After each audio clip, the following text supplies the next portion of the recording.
নমস্কাৰ এই মুহূৰ্তত এক গুৰুত্বপূৰ্ণ বাতৰিলৈ ষ্টুডিঅ'ৰ মজিয়াত মই উৎপল দাস MPLADS 2023-24 বৰ্ষৰ অধীনত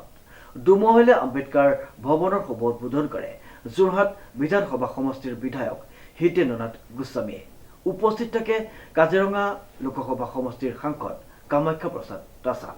নিউজৰ এক বিশেষ প্ৰতিবেদন MPLADS 2023-24 বৰ্ষৰ অধীনত দুমহলীয়া আম্বেদকাৰ ভৱনৰ শুভ উদ্বোধন কৰে যোৰহাট বিধানসভা সমষ্টিৰ বিধায়ক হিতেন্দ্ৰনাথ গোস্বামীয়ে অনুষ্ঠানটিত উপস্থিত থাকে কাজিৰঙা লোকসভা সমষ্টিৰ সাংসদ কামাখ্যা প্ৰসাদ তাছা উল্লেখযোগ্য যে কাজিৰঙা লোকসভা সমষ্টিৰ সাংসদ কামাখ্যা প্ৰসাদ তাছাৰ উপস্থিতিত যোৰহাট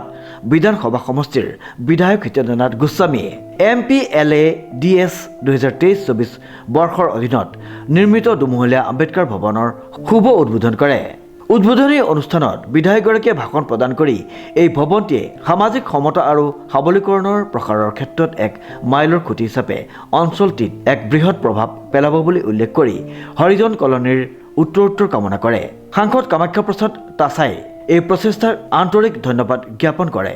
সাংসদগৰাকীয়ে ভাষণ প্ৰদান কৰি আম্বেদকাৰ ভৱনটিয়ে সামাজিক সমতা আৰু ন্যায়ৰ ৰেখা হিচাপে কাম কৰি ভৱিষ্যত প্ৰজন্মক অধিক সৰ্বাংগীন সমাজৰ বাবে চেষ্টা কৰিবলৈ অনুপ্ৰাণিত কৰিব বুলি উল্লেখ কৰে উদ্বোধনী অনুষ্ঠানত যোৰহাট জিলা পৰিষদৰ মুখ্য কাৰ্যবাহী বিষয়া যোৰহাট পৌৰসভাৰ উপপৌৰপতি প্ৰমুখ্যে ভালেসংখ্যক গণ্যমান্য ব্যক্তি আৰু হৰিজন কলনীৰ ৰাইজ উপস্থিত আছিল উৎপল দাসৰ এক বিশেষ প্ৰতিবেদন নিউজ নাও